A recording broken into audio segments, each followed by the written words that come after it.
whether or not the state proved its case against Demmons for the murders of his two friends, Chris Thomas Jr. and Anthony Williams, back on the early morning hours of October 26th of 2018.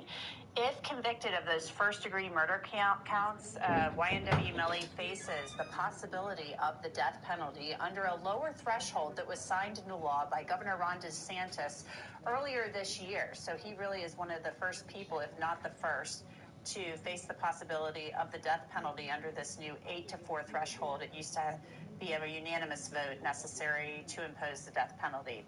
There is a co-defendant in this case. His name is Cortland Henry. He goes by YNW Bortland. He will go on trial for the murders of YNW Juvie and YNW Sack Chaser in October of this year. So stay here as we continue to follow the verdict. Also, we're taking your questions for a little longer today in the trials. So keep them coming to us on YouTube, Facebook, Twitter, Instagram, Threads, and TikTok, and we'll get to as many of them as we can. We have so many platforms now, hard to keep track of them all. Our next question for our guests comes from Ty from YouTube. Do you think the jury will have a hard time with the conviction, given the fact that the state never put the gun in Melly's hand? So, Mina, I'll send that over to you. I think they're doing a good job of building what they think happened, even without the gun. I think that recreation was really critical with that. It kind of depends on what you want to believe, right? Do you want to believe that the medical examiner and the recreation of the crime scene, do you want to believe that?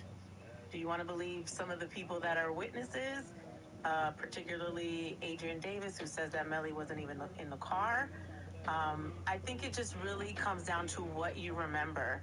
There's so much information. We're getting text messages and pictures and contradictory witnesses. And it's hard to keep track of, especially as we mentioned with all the names.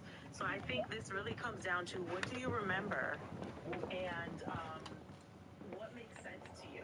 What's plausible, what's not?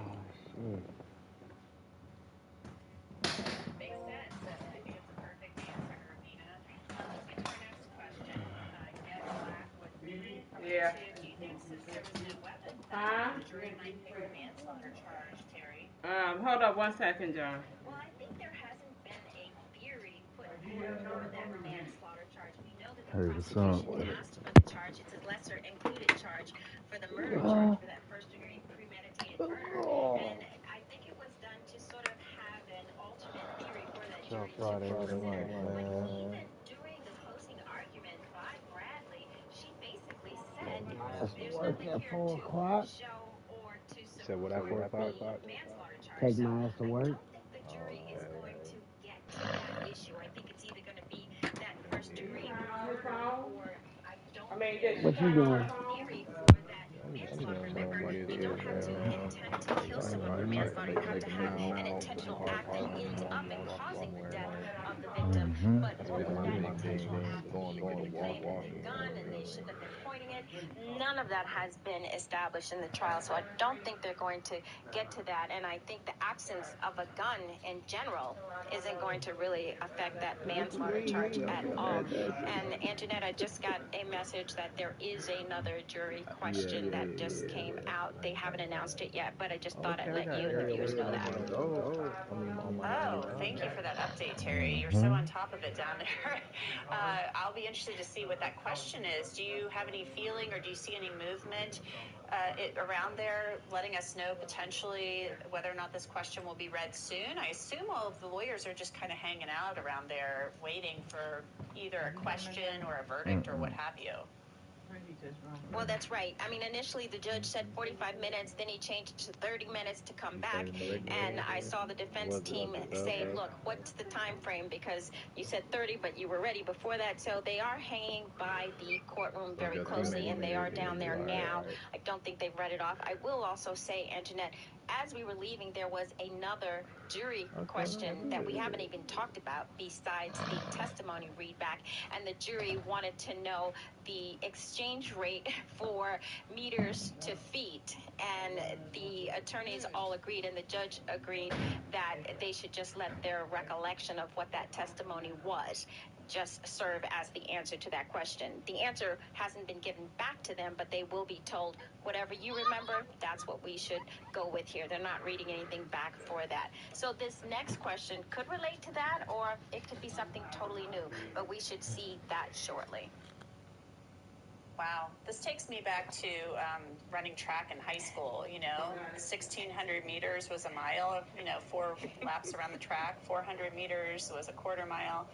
Oh, we'll see what happens with all of that. Maybe somebody back there ran high school track. Let's get to this next question. This comes from Malcolm Chandler from YouTube. Michael Bryant, 100K track. That's his Melly's manager. His phone and Melly's phones were both together on Pembroke and US 27, the crime scene. Is this why he turned in the phone to avoid accessory after the fact? We had that testimony about him having possession of Melly's phone and later turning it over to law enforcement who had a warrant. Well, it was a good idea. And what his motivation to do it was, who knows? But yeah, it's certainly an important piece of evidence. Those phones, they've been quite the headache in this case. And so, yeah, I think it's just common sense. Unless he's trying to hide something, why not turn over that phone? Yeah, most certainly. And they had that warrant. I read some court documents about the whole thing, too. It was pretty wild. Let's get to our next question. Gavin_Davis43 from Instagram. Actually, I'm going to skip that one for you, Mina. I don't like that one for you. Let's send you something else. From TikTok asks, hi, Law and Crime Network. Do you think that the prosecution is relying on witness statements? How do you view it, Mina? I mean, we heard testimony from many witnesses in this case. I think they're just throwing it out and see what sticks. They're just basically putting everything out there, and anything that they have.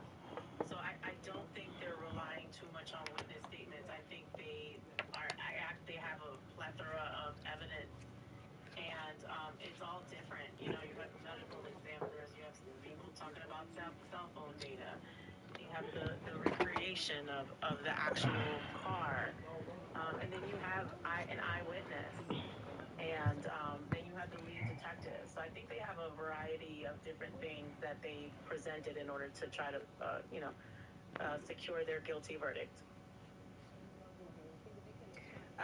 Reba05 from Twitter. I think we've heard from Reba before as well. If the jury is asking about non-witnesses, could that result in a mistrial? I think she means, Terry, the fact that they asked about the name mixed up. Probably a mix-up of names, but if the non-witness has a connection to Melly and the person was not mentioned during the trial, then it seems a juror may have been doing the outside research. So could this whole name mix-up thing cause a mistrial? I don't think it could cause a mistrial here because it seems fairly definitive that the name that they came up with, this Cortland Sutherland, was not a real person. So I don't think anybody was doing any research. No one got some other names from the outside. They came back and said, oh, we meant, Cortland Henry. So they just basically got the name wrong. And just getting the name wrong isn't a reason for a mistrial. It was clarified. That's the purpose of having these questions. You don't hear everything all the time. Even with 12 people deliberating, not everybody gets everything. So the system allows them to ask questions, and then the judge will talk to the attorneys and they'll figure out what the answer should be. So I don't think in this instance getting that name wrong means anything at all, except many people didn't hear exactly what it was. So no mistrial for that. Let's get to another question here. We have a lot of really good ones coming in. Chosen One from YouTube. Why were the messages stating they killed all of them already, and the picture was a target over his face never investigated, could lead to the shooter? So Chosen One, Michael, is asking about messages stating they killed them and the picture picture with the target over his face. They talked about that. Counsel, after we went to lunch, I received one message from the jury signed by the foreperson, and it basically is boxes checked, requested new evidence, Isaac rescind previous request, goes on states jurors were requested to wanted to hear the testimony of Michael Kelly, but rescinded their request. He apologized for any inconvenience, so they will be read back to Mr. Kelly with the charges. Second thing is when Dale was in there, I guess, trying to give him lunch or something like that, bring him a lunch, he received from not the foreperson, but a short note. It was folded up. That's good. And it was fired up. He was asking him, and it says, are we allowed to have Apple watches if someone has one? It's not signed or anything, but that was the message that was passed to me. And that's why we got the message, I try to get everybody to come back to just talk about it. Was that another jury? Oh, sure. Yes. We're going to wait for 1 second. I want Gary and his. Okay. Just want to respond.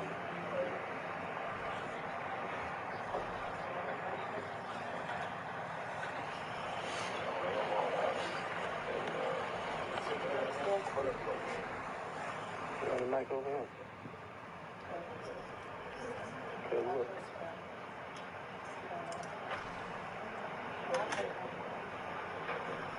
I can't reach it over there.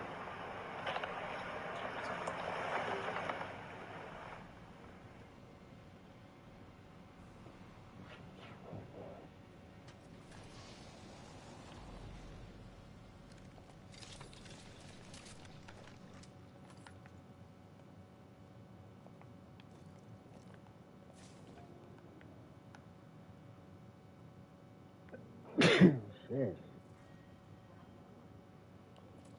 Shit. Bless you, sir. Thank you.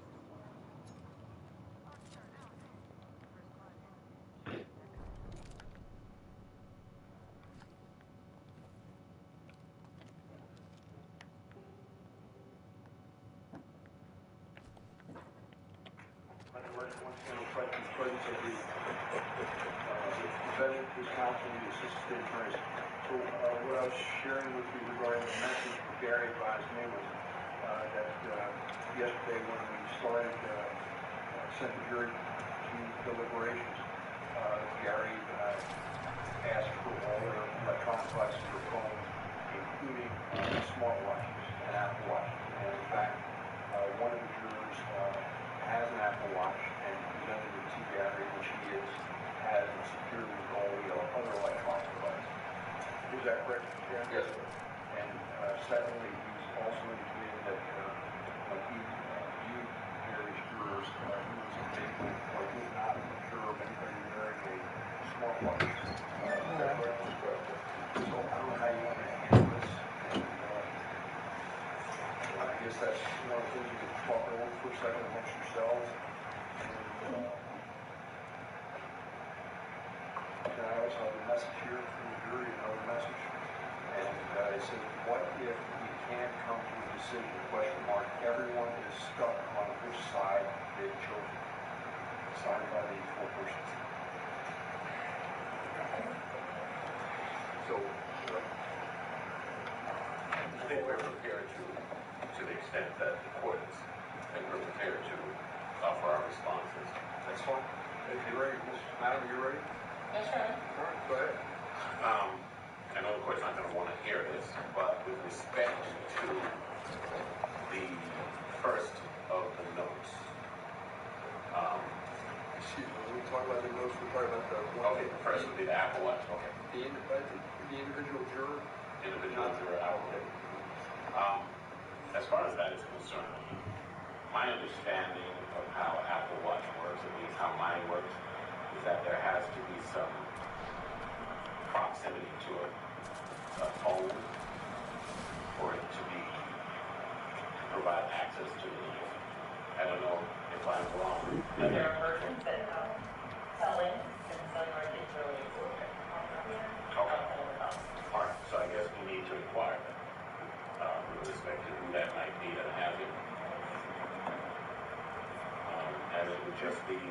suggest that we identify who it is, we just retrieve it and keep it moving.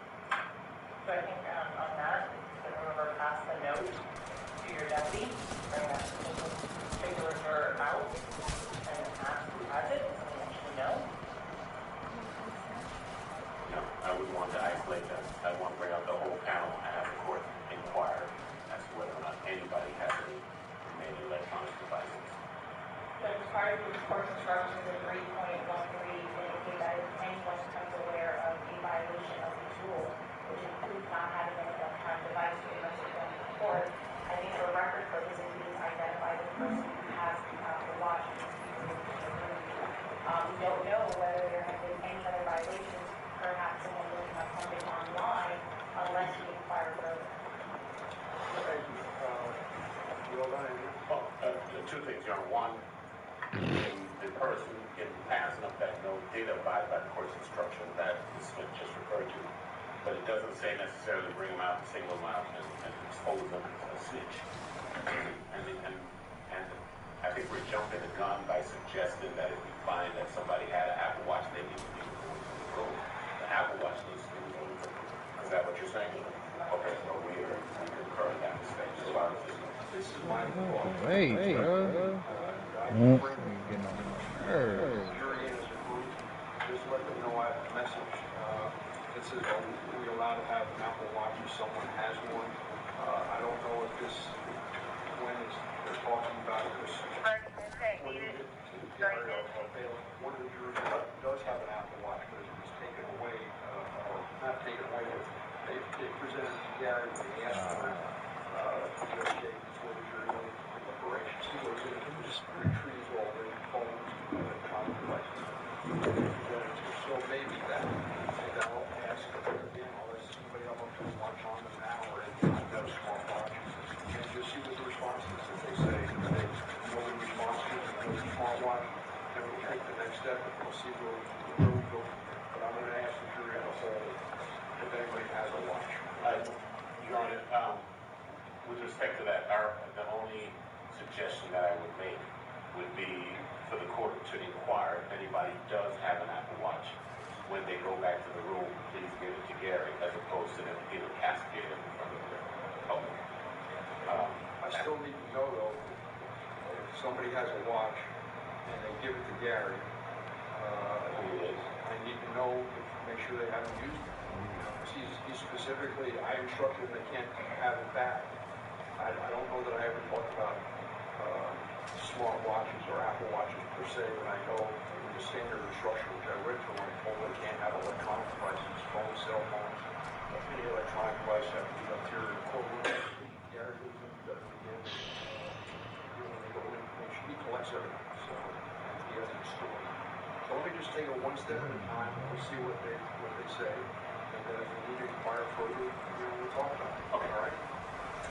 So just ask the jury to commit themselves. Yes. Oh, wait. I'm sorry. Did I mention this thing? The third? We got another question. At that point, it's appropriate to read the Allen charge based on that specific comment.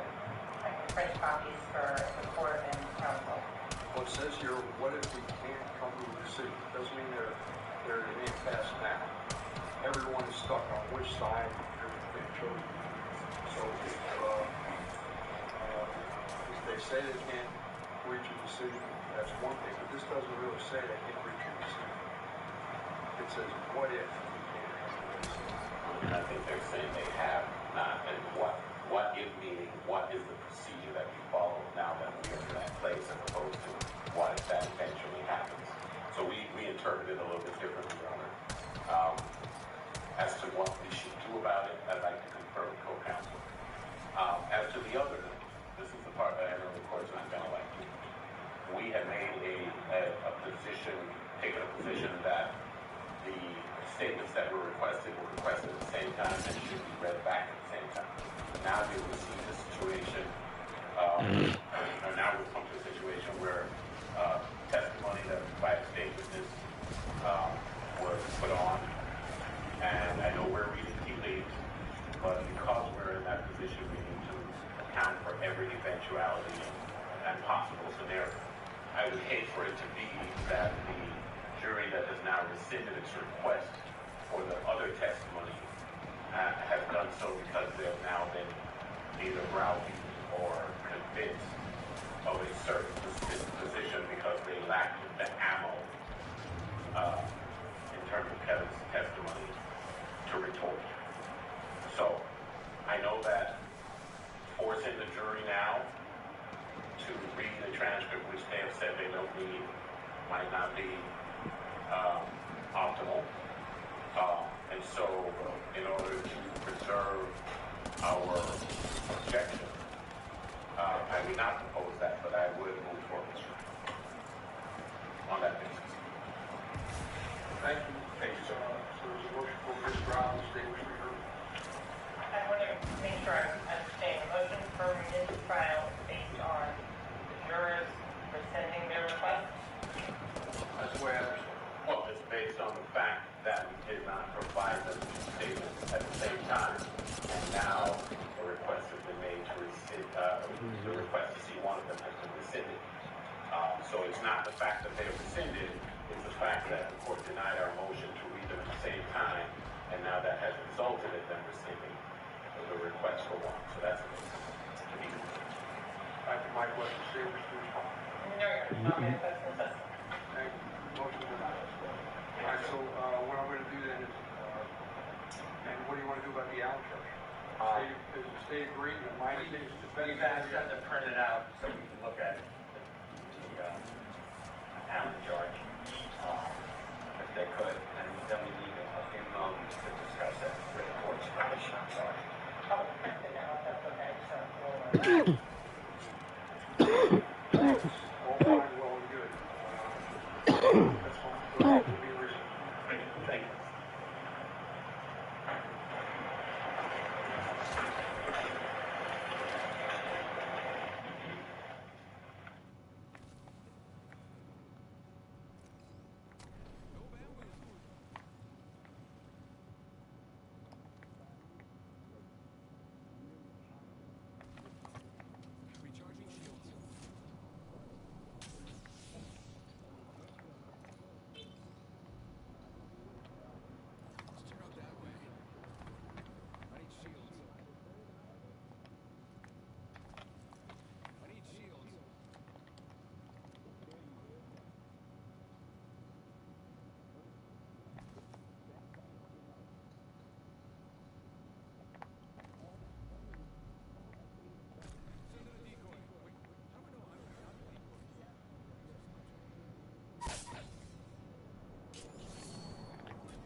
I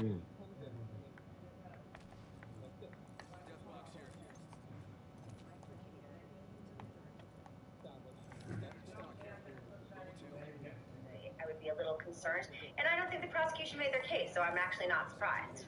So, Miguel, with so much evidence to go over, we know they've asked for the readback of Trevion Glass, very important character who was there that night in one car, doesn't remember anybody switching cars. That is critical for the defense analysis. They focused on a couple of other minor things, but does that tell you anything when you put that together with this latest question about, hey, what if we can't come to a decision? Look, I think it seems like it's premature, right? Because we're only about 6 hours and change into the deliberations, and they're already asking a question like that. And they had testimony read back to them, and so I think